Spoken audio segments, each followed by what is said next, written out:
As my brother's coffin touched the earth, the cemetery manager approached quietly and handed me a thick, sealed envelope with my name written clearly on it. In the heavy air of prayers and sobs, my hands trembled as I tore the paper. Inside, it wasn't a final message or a keepsake. It was a transfer authorization, bearing a forged signature, of my name, stating that all of David's assets now belonged to my parents and my sister, Chloe. In that moment, I felt as if I had fallen out of my own brother's funeral, as though every sob around me was only the backdrop to a staged play. Before I could even wipe my tears, I was forced to read a cold document, placed into my hands at the weakest point of my life. I had thought losing David was the greatest pain I would ever know, but that envelope opened a truth perhaps more brutal than death itself. Why choose this moment? Who had prepared to turn a funeral into the opening scene of a plot? And more importantly, if that signature was fake, how long had they been planning it? I sat in the car for half an hour, the envelope on my lap, the forged papers inside as if they were burning my fingers. Autumn wind rustled through the cemetery trees, carrying the smell of damp earth mixed with incense smoke. Today should have been only tears for David. Instead, I faced a new cut cold and calculated. When I reached my parents' house, I didn't intend to go in. But the warm yellow glow from the living room window, the laughter mixed with whispers inside, pulled me like an invisible force. I pushed the door. The room blazed bright, its warmth artificial. My father sank into the chair, still holding his familiar brandy glass. My mother crossed her legs on the sofa, a pearl necklace glittering at her throat. Chloe, the youngest, her face carefully made up, eyes red but without a single tear track. They fell silent when they saw me. I raised the paper, my voice hoarse with grief. Explain this. Why did a forged document in my name appear at David's funeral? My father arched a brow, leaning back, trying to look calm. Don't get so agitated, Sandra. David, he wanted it this way. I clenched the paper, the crinkle loud in my hands. Wanted it this way? What are you saying? For the last 2 years, who was at David's side every single day? Who heard him whisper that he wanted to leave everything to a fund for poor children? My mother cut in, her tone so gentle it sounded false. Don't drag his illness into this. David was young. He could say impulsive things. The family has to think of the greater good. I struggled to keep calm. The greater good? When I stayed in a plastic hospital chair for 18 months straight, where were you? When David shivered with fever, who stayed up through the night wiping his sweat? Or, back then, was the greater good less important than parties, contracts, and vacations? Chloe started to cry, but the tears slid down too slowly, as if she had to remember how to cry. She dabbed at her eyes with a tissue, then spoke in a choked voice. You always think you sacrifice the most. You don't see how selfish you are. You kept David all to yourself, never let anyone close. Now you want to take all his legacy too. I turned to my sister. Her words were like knives twisting into memories. Me pushing David's wheelchair through the park, the frail boy still beaming at falling leaves. I had given up my career, lost promotions, lost friends just to have more time with my brother. And now all of it was warped into selfishness?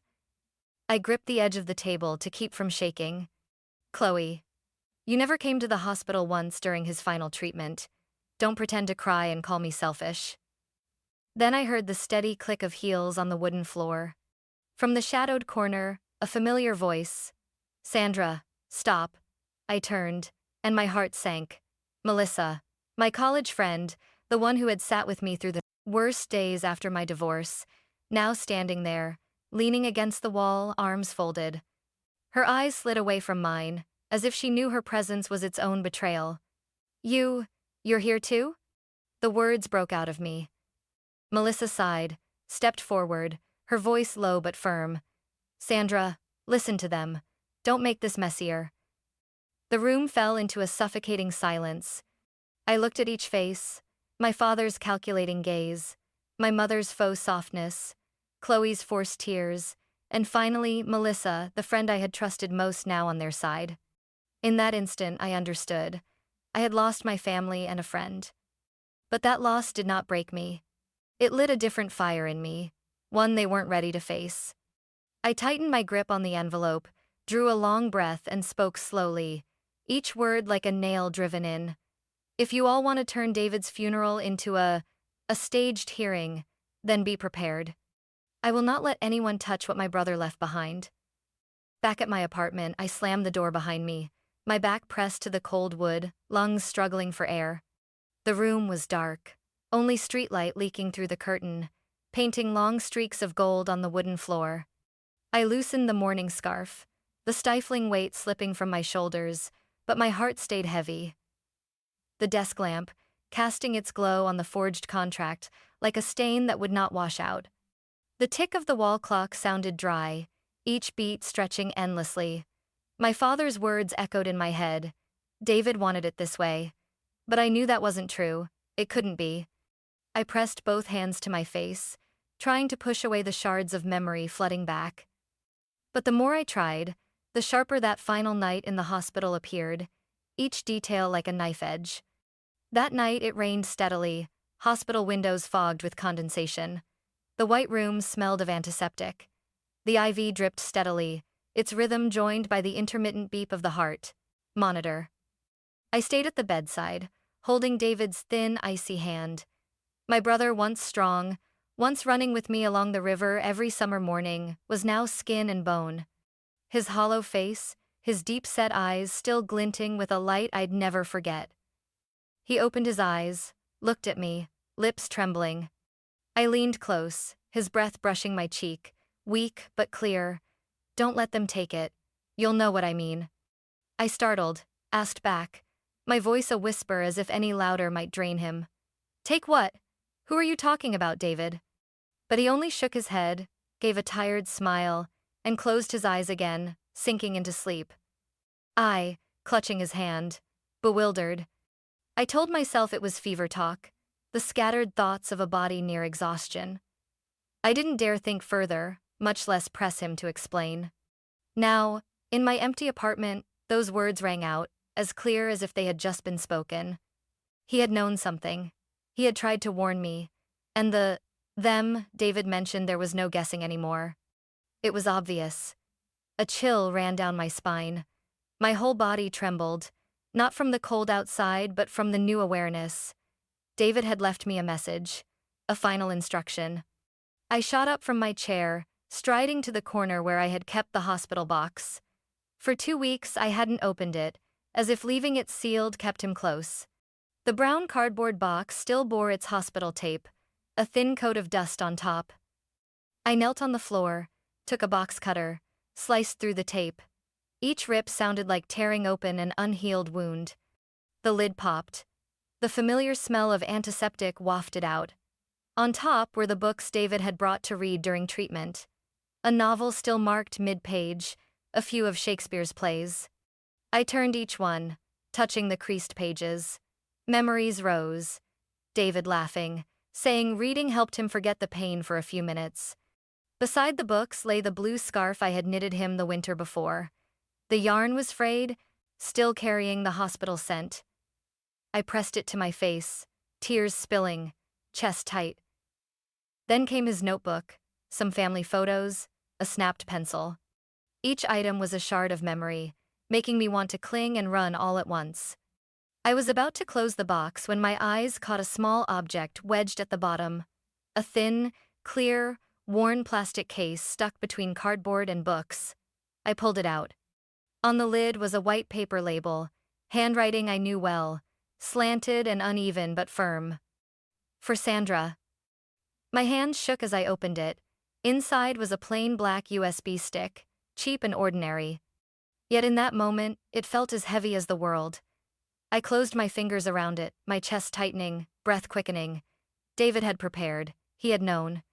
And here was the key he'd left for me, the answer to the cryptic words he'd spoken on that last night in the hospital. In front of the computer screen, the USB drive heavy in my palm like a stone, while my other hand wouldn't stop trembling. The apartment was so silent I could hear my heartbeat pounding in my chest. I drew a deep breath, then plugged the USB in.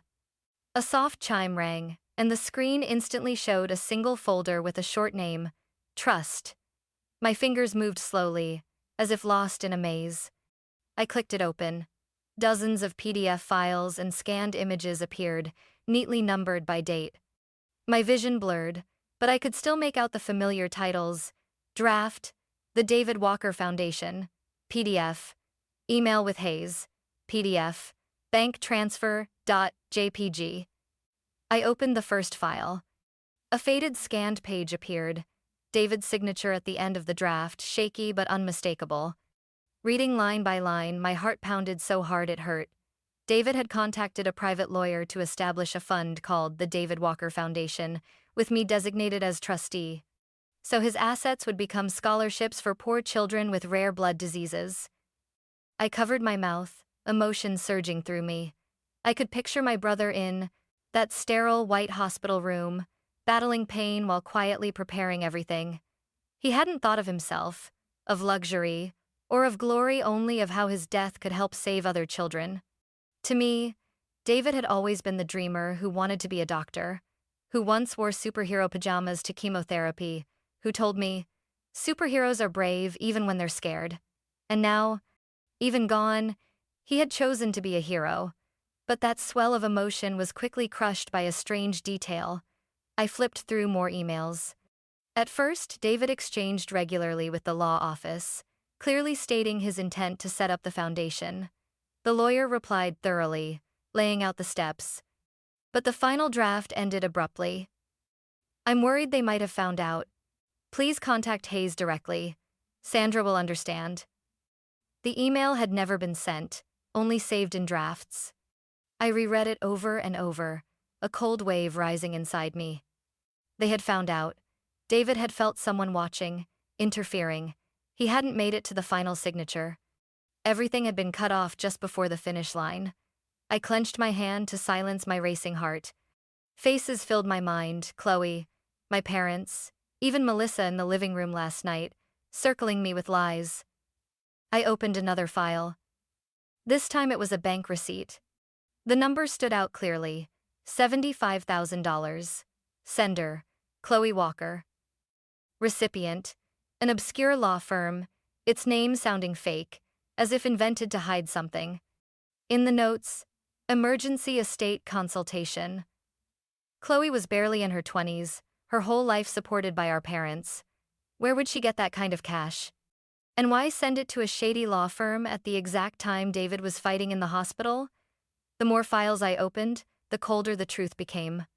There were payment breakdowns, dates matching the times Chloe had been absent from home, claiming she was busy with work.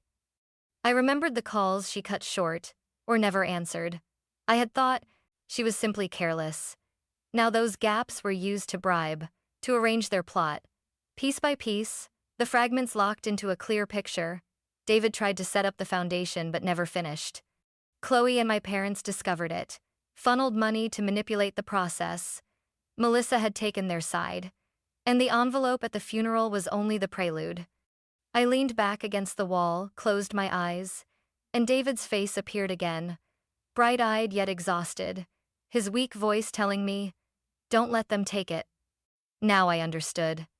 He hadn't only meant love, he meant his legacy, the unfinished dream he had built. I opened my eyes, staring at the screen where the files lined up neatly. The faded scans, the incomplete signatures, the receipts, all of it were proof that David had tried to protect me but couldn't finish. And now, it was my turn. I printed everything, each hot sheet dropping into the tray like bricks forming a wall of defense. I gathered them into a file, marked and organized. I was stepping into a battle. But this time, I wasn't the helpless sister praying at a hospital bedside. I was the only one left to keep David's promise. He had trusted me, left it to me, and made me see the truth. And I swore I wouldn't let it fall into the wrong hands. I, staring at the stack of documents from the USB, my mind spinning with questions. The unfinished emails, the unsigned drafts, and especially that mysterious bank transfer all pointed to one fact. David had intended to protect his legacy through a scholarship fund, but someone had stopped it. I couldn't decode it all myself. I needed someone who understood the law and, more importantly, someone David had trusted. The name from the draft email echoed in my head: Hayes. I searched David's contacts, my hand trembling when I found a number saved as Mr. Hayes, attorney. I dialed. The phone rang 3 times before a deep, steady male voice answered. Hayes Law Office. This is James Hayes. Who's speaking? I swallowed hard, forcing my voice to steady. This is Sandra Walker. My brother, David Walker, had been in touch with you. There was a short pause. Then his voice turned slower, more deliberate. I know. I'm very sorry for your loss. David was a remarkable young man. Hearing my brother's name, my throat tightened. I inhaled deeply, then said, I found some documents David left behind, and they mention you. I need to meet in person as soon as possible. The next morning, I drove into the financial district. The office building where Mr. Hayes worked wasn't tall but old and dignified, with a gray stone facade and polished wooden frames. I stepped inside, my mind restless. A young assistant led me to a warm, compact room lined with bookshelves, a tidy desk at its center. Mr. Hayes rose as I entered. He was in his 60s, hair neatly silvered, his eyes bright and calm. He shook my hand firmly, then invited me to sit. David spoke a lot about you, he began. He trusted you completely. I placed the folder I had printed from the USB on his desk and slid it toward him. I found this in my brother's belongings. I don't fully understand, but it looks like he was trying to set up a foundation. Mr. Hayes opened the folder, flipping through page by page with focused attention. His eyes flickered with surprise and sorrow. After finishing, he looked up at me. That's right. David came to me almost a year ago.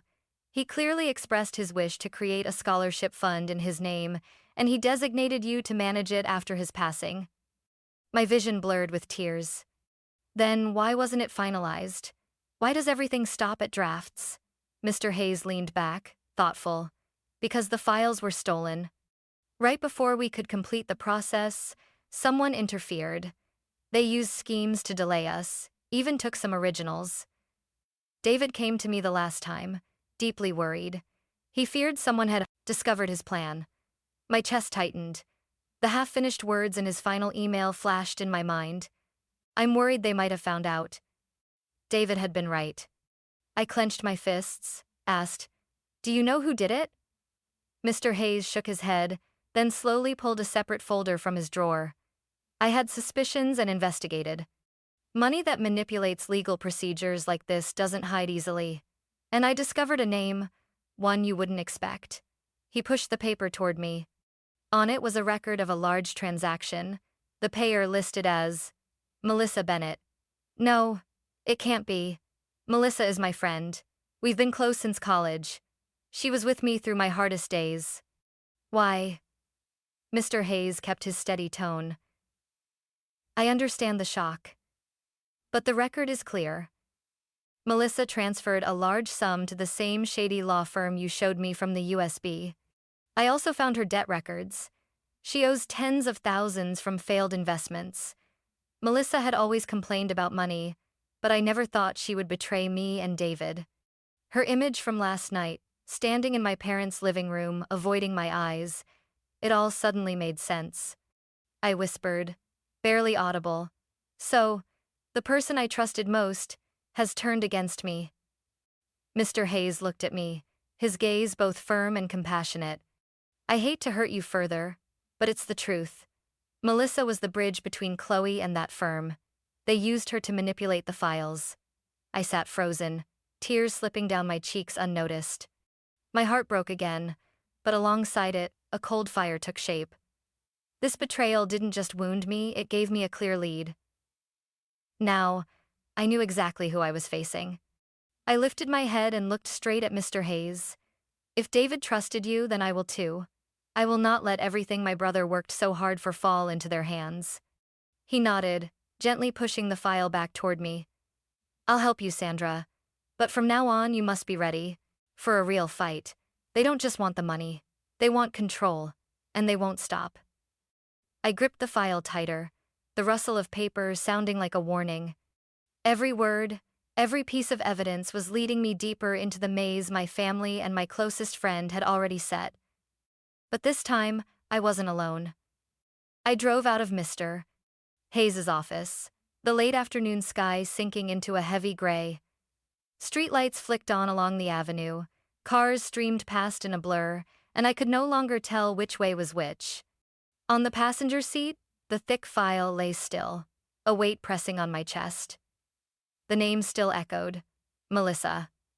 I didn't sleep that whole night. My mind kept replaying the times we stayed together in the college library, the nights I cried myself dry after my divorce, the mornings she brought me coffee at the hospital while I stayed with David. How could those memories coexist with the betrayal I had just heard? The next morning, I decided I had to face her. I called Melissa, forcing my voice to stay calm. "I need to see you, today." On the other end, she was silent for a few seconds, then answered, "All right, the old cafe?"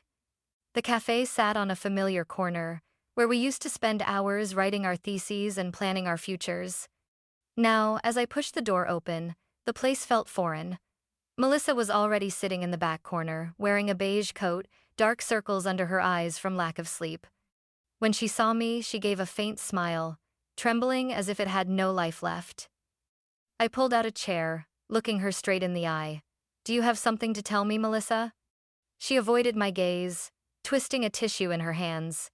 Her voice shook. "Sandra, I was wrong."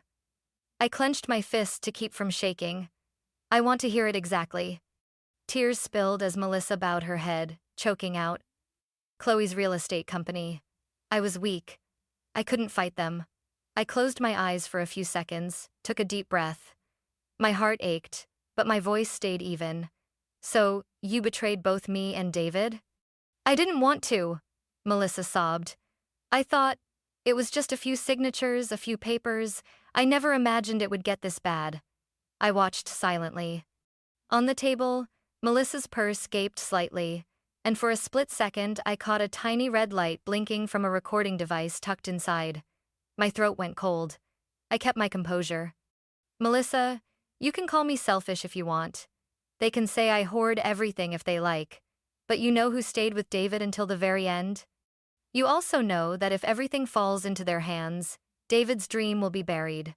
I paused deliberately, letting each word drop like a match. Melissa looked up, guilt and confusion flickering in her eyes. I went on, slow and ambiguous. "Maybe, one day, the whole truth will be heard again from exactly what's being recorded today. And then, who betrayed and who was betrayed will be crystal clear." Melissa's face shifted. Her hand tightened around her bag as if realizing I had seen the device. She stammered. I cut her off, my voice like ice. "If you plan to report back, then take this line with you too. David left everything to me, and I will protect it to the end." Melissa broke into sobs, but this time I felt no softness. Everything I was hearing now sounded like a clumsy script. And that recording, I had turned it into evidence in reverse, proof of who was coerced and who still stood firm in the truth. Before we left, Melissa pushed the purse toward me and whispered, "It's recording. Take it. I can't keep lying." That evening at Mr. Hayes's office, we made a forensics copy from the device, logged the chain of custody with time, date, and witnesses, and Melissa signed a short authorization. From that moment, the audio, it was no longer her secret alone, it became my evidence. I received an invitation on a bleak morning. A card embossed with the family logo, my mother's rounded handwriting. "Sandra, the whole family wants a reconciliation dinner. Come at 7 p.m. at the villa." The words, "reconciliation dinner," made me laugh bitterly. All these years, whenever a crisis struck, they always chose meals to hide every conflict. Outward smiles, clinking glasses, while knives hid under the tablecloth. Even so, I went, not to reconcile, but to confront. In my purse, I carried the USB loaded with the cafe recording of Melissa. Tonight they would play their final card. And I had my own weapon. When I stepped into the grand dining room, everyone was already seated. The table was covered in a white cloth, dishes gleaming under the crystal chandelier. The scent of fine wine drifted, but couldn't mask the thick tension. My father stayed at the head, back straight, eyes calm but cold. My mother beside him, her face carefully made up, her smile tight. Chloe with arms crossed, lips curved halfway as if she had already won. "Thank you for coming, Sandra," my mother began, her voice sweet but thick with calculation. "Today we want to put misunderstandings behind us." I, setting my bag on the chair beside me. "Is that so? I'd like to hear the way you plan to reconcile." My father nodded at Chloe. She pulled a thick stack of papers from her leather case and set it neatly in the center of the table. "This is the family agreement," Chloe said crisply, her tone laced with triumph. "If you sign, everything will be settled smoothly. The family keeps its image, and you won't have to worry about being attacked publicly." I picked up the stack, skimmed a few pages. Though written in legal style, every line had one purpose: to transfer David's assets to Chloe and my parents. To keep the family's image. Huh? I lifted my head, my voice tight with anger. Meaning erasing David entirely, crushing his dream? My mother intervened, her tone like gentle reproach. "You're exaggerating. David would have wanted this. He wouldn't want his siblings fighting, shaming the family name." I let out a dry laugh. "David whispered to me before he died, 'Don't let them take it.' Yet you say the opposite. How interesting." My mother's face paled for a moment, but she quickly recovered. Chloe leaned toward me, lowering her voice but loud enough for the table. "Sandra, if you don't sign, you know what will happen, right?" Chloe pulled an envelope from her bag and slid it toward me. I opened it to see photocopied hospital bills, along with crudely forged statements stamped in red. They clearly read, "Sandra Walker, withdrew patient support funds." I froze. Chloe smiled coldly. "Proof you embezzled David's hospital money. One article is all it takes, and you'll have no place left. Who will people believe? A stubborn woman, or an entire family speaking as one?" The room went silent. I felt my heart beat but refused to panic. It was clear this was their final blow, and it was also the moment for mine. I calmly opened my bag, took out the USB, and plugged it into the portable speaker I'd brought. "If we're talking about evidence, let me play something interesting." A faint static filled the air, then Melissa's voice from the cafe poured through the room. "They came to me. Your mother, Chloe. They knew I was in debt. They promised to pay off everything and give me a job in Chloe's real estate company. I was weak. I couldn't fight them." My father slammed his wineglass down, eyes blazing. My mother covered her mouth, stammering. What is this?" Melissa's voice continued, choked with tears. "I was wrong. But they were the ones who told me to help fabricate files, fabricate documents. I never imagined it would get this bad." I looked at each face. Chloe went pale, then flushed, her hands trembling as they gripped the edge of her chair. My father roared, "Sandra, you dared to record your own friend?" "I don't need to dare or not," I said calmly, my eyes fixed on them. "You were the ones who deceived, and this is the clearest confession." The shouting in the dining room clashed like thunder, dishes clattering. The excuses, the scolding voices from my parents and Chloe echoed only as a distant noise. There was no mistaking it, the moment had come. Slowly, I opened my bag and drew out an envelope, its edges worn from being handled again and again these past days. The room quieted, every gaze turning toward me. I placed the envelope right in the middle of the table, among half-empty wine glasses and plates of food gone cold. "Remember this?" My voice dropped, each word sharp. The envelope the cemetery worker handed me during David's funeral. My mother's face flickered, my father paused, and Chloe frowned in confusion, as if she hadn't expected me to still have it. I carefully pulled the flap, spilling out the forged documents that had torn my heart on the worst day of my life. "It was you." I drew a breath, my eyes locked on them, who arranged for these papers to appear while I stood over my brother's grave. "You wanted me broken, wanted me to sign in despair, when my heart was still shattered by loss." No one answered at first. Chloe's eyes darted, glancing from me to the stack of papers. My father cleared his throat, trying to regain his authority. "Stop inventing stories. That envelope. We don't know where it came from. I let out a cold laugh, my hands trembling not from fear but from fury. I checked. The cemetery worker confirmed it was a man from the same shady law firm Chloe wired money to who gave him that envelope, with instructions to hand it to me right at the graveside. You thought I wouldn't find out? My mother's eyes flicked toward Chloe. That tiny gesture lit the truth like a spotlight. Chloe bit her lip, her hand under the table trembling, then suddenly snapped. So what? We had to make you sign somehow. Without pressure, you'd never give up. The room froze, every facade shattered with that slip. I stared at my younger sister, heat burning in my eyes. Chloe, you and our parents turned David's funeral into a trap. Not a single real tear, not a single true condolence. Only schemes, forged signatures, and numbers.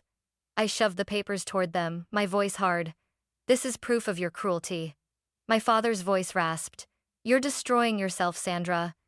I rose, planting both hands on the table, the echo making the glasses tremble. No. I'm exposing the truth that you preyed on my weakest moment, on this entire family's grief, to chase your own ambition. After the dinner, I drove straight to Mr.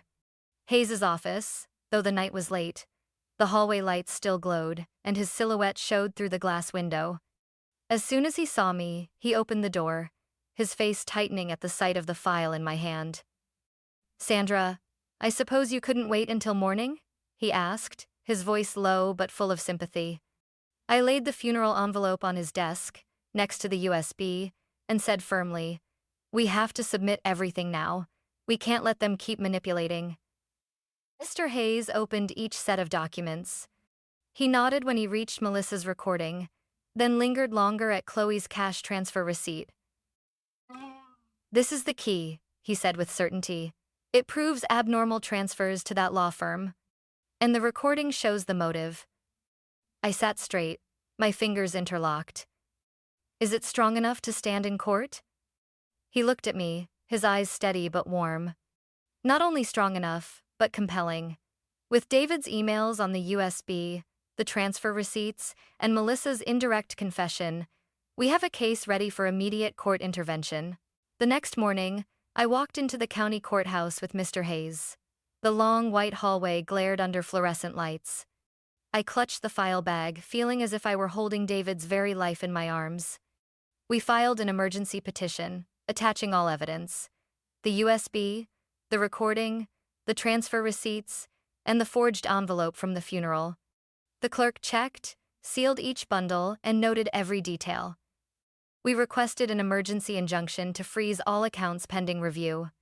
I heard the stamp hit with a solid thud, marking that everything had entered a new chapter. Mr. Hayes whispered as he signed the report. With this seal, no one can secretly withdraw or transfer a dime anymore. In less than 48 hours, the judge issued a temporary order. All assets and accounts tied to David's estate were frozen, pending full investigation. I held the copy of the ruling in my hands, my chest heaving like I'd run a long distance. It wasn't joy, only a weary relief. At least, they no longer had the chance to turn David's legacy into their feast. The news spread faster than I expected. That afternoon, I got a text from an old acquaintance in real estate. Chloe canceled 3 contractor meetings. Heard she suddenly lost her funding. By evening, one of my mother's friends messaged. She's panicking, calling everywhere to borrow money. Looks like their finances are in trouble. I watched the city lights flicker outside my window. The pieces fit together. They were in debt, counting on David's estate to fill the hole. That was why they were so desperate. My phone rang. Chloe. I hesitated for a few seconds, then answered. Her voice trembled, stripped of her usual arrogance. Sandra, what did you do? I didn't do anything, I replied slowly. You did. And now the court is shining light on what has always been there. Chloe choked, then burst out, her voice breaking. You don't understand. Without that money, we'll lose everything. Not we, Chloe. You and our parents chose this path. David was never in your we. The line went silent. A faint sob escaped, then the call ended. That night, I returned to Mr. Hayes's office to plan further.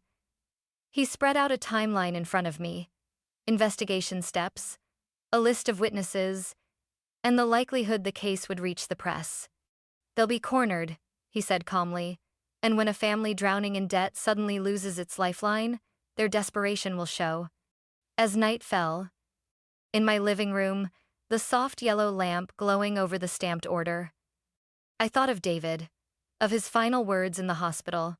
I whispered, "Rest easy, David. They can't touch it anymore." The day of the trial arrived.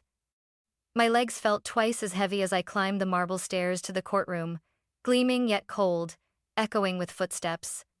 The air was thick, townspeople drifting in to watch as rumors had spread, the Walker family suing over their own son's estate. I sat at our counsel table beside Mr. Hayes, the petitioner's attorney. Across from me were my parents, Chloe, and their lawyer faces composed but eyes uneasy. Melissa wasn't present, but her statement would be read later. I took a deep breath, feeling David's weight pressing on my shoulders. The judge struck the gavel, his voice steady. "Court is now in session. We will hear the first witness." The door opened, and a woman in a nurse's uniform walked in. I recognized her immediately. Linda, the night shift nurse who had often stayed with David in the hospital. My heart clenched. I had never contacted her, didn't know why she was here today. Attorney Hayes approached gently. "Miss Linda, please tell the court what you heard from the patient, David Walker."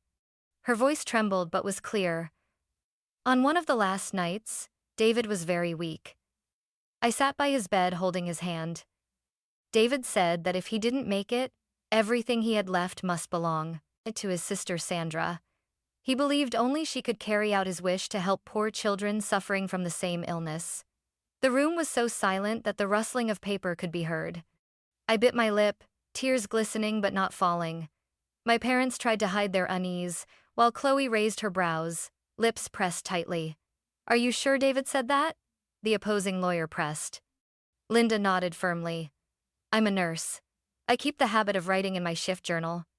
And in my notebook that day, I wrote down word for word, 'If I don't make it, leave everything to Sandra.'" The whole room stirred. The judge called for order. I looked at Linda, my heart swelling with gratitude. What David whispered to me was now confirmed by a witness. I thought that was already the peak of the day, until the court clerk called an unexpected name, Mr. George Miller. I froze. My grandfather. The man nearly 80, hair white as snow, his steps slow. I had thought he had chosen to stay out of everything, after years of living quietly on his small farm in the suburbs. He walked to the stand, pulling a wrinkled yellow envelope from his old coat. His voice was raspy but rang clear. "This is David's handwriting. He gave it to me a week before he passed. He said, 'Grandpa, if anything happens, please keep this and give it to Sandra. She will know what to do with her brother's legacy.'" He opened the envelope, drawing out a handwritten note, David's familiar script trembling but determined. "I, David Walker, leave all my assets, including my savings and inheritance rights, to my sister, Sandra Walker. She will know what to do with this legacy, because she always puts others before herself." I heard my mother's breath quicken. My father shook his head slightly, and Chloe blurted out, almost shouting, "No way. That has no legal value." The judge raised his hand for silence, then took the paper from my grandfather, reading carefully line by line. A handwriting expert was called to verify the signature and strokes. Mr. Hayes leaned close and whispered in my ear, "This changes everything." Even without notarization, this handwritten note is a direct last testament and can be considered with all the other evidence. I turned to my grandfather. He met my gaze with calm but firm determination. I realized he had been quietly watching all along, waiting for the right moment to appear. My family's lawyer fumbled, shuffling papers, scrambling for a rebuttal. He stammered, "Your Honor, we need time to verify." But the judge's voice rang firm and final. "Enough. With the USB containing emails, the recording, the transfer receipts, the nurse's testimony, and this handwriting, the picture is clear. The court will continue investigating, but from now on, David's estate may not be transferred to anyone other than Sandra Walker until a final ruling is made." The sound of the gavel echoed. I drew a deep breath, my chest ready to burst. All the schemes, all the false facades, all the excuses now stripped bare in the light. After that day's trial, everything moved faster than I expected.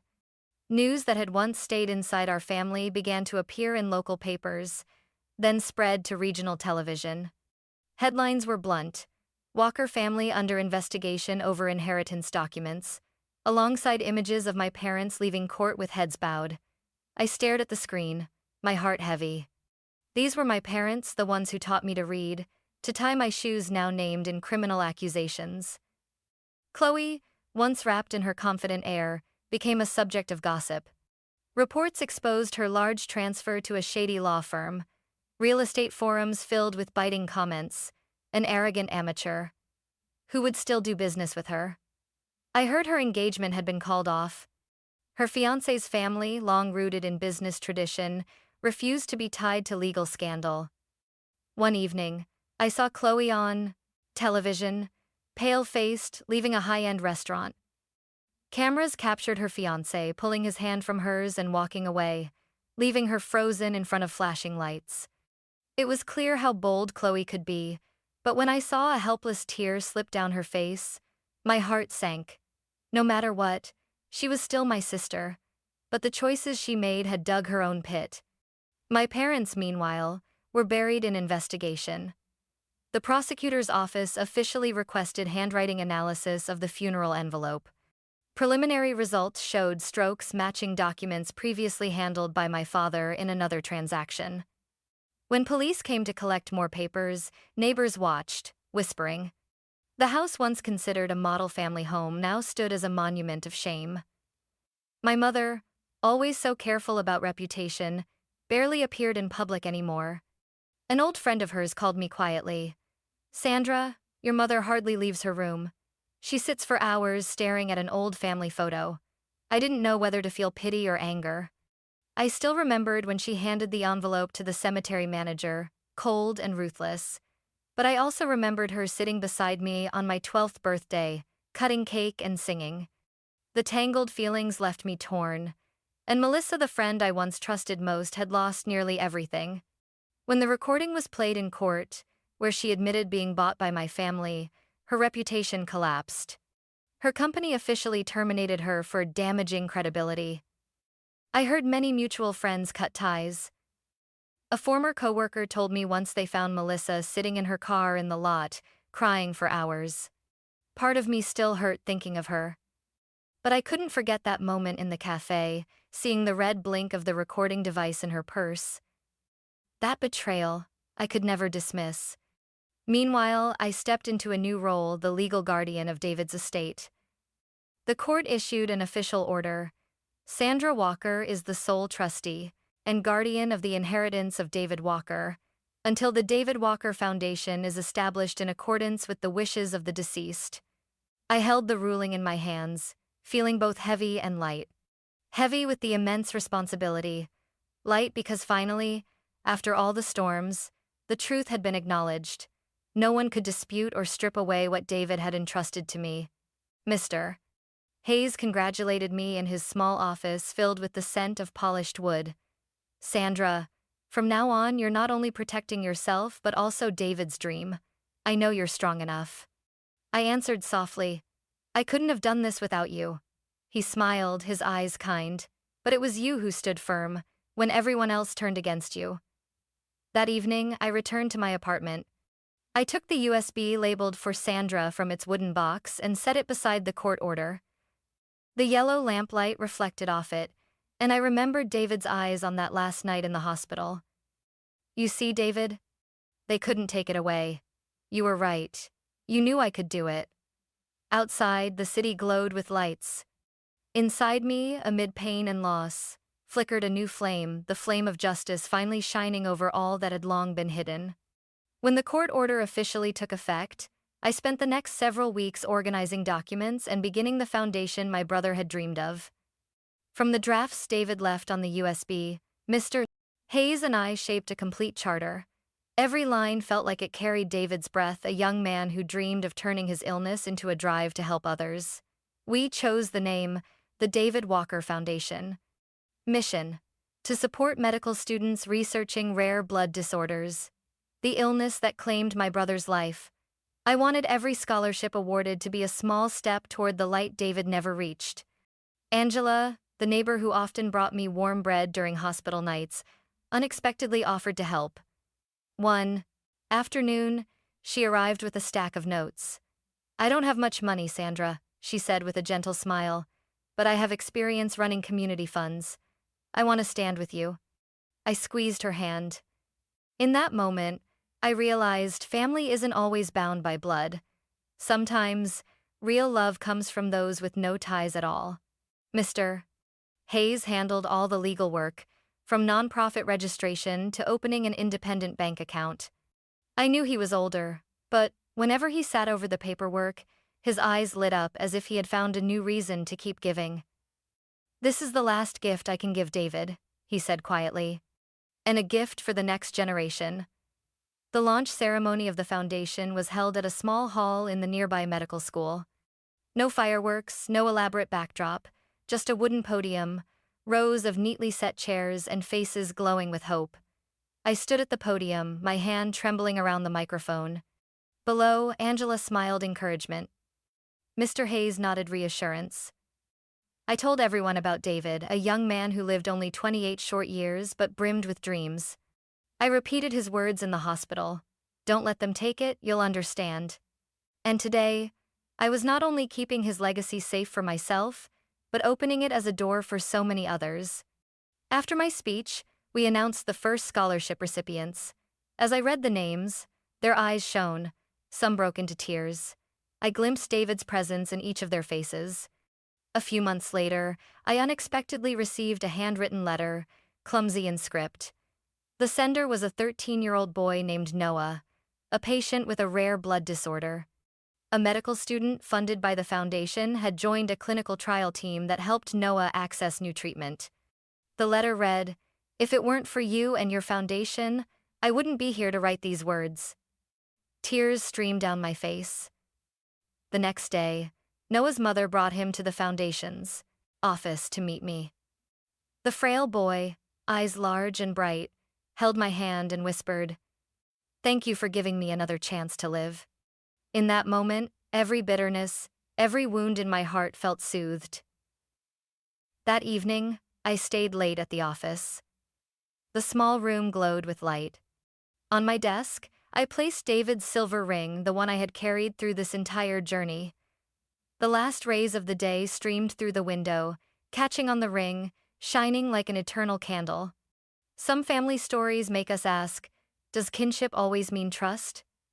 I chose to keep David's legacy not just to guard an inheritance, but to protect a dream and a promise. And you? If you were in my place, how would you handle it when those closest to you built the wall of lies? Share your thoughts in the comments below. And if you'd like to keep hearing heartfelt stories about family, betrayal, and journeys of renewal, don't forget to follow the channel for the next stories to come.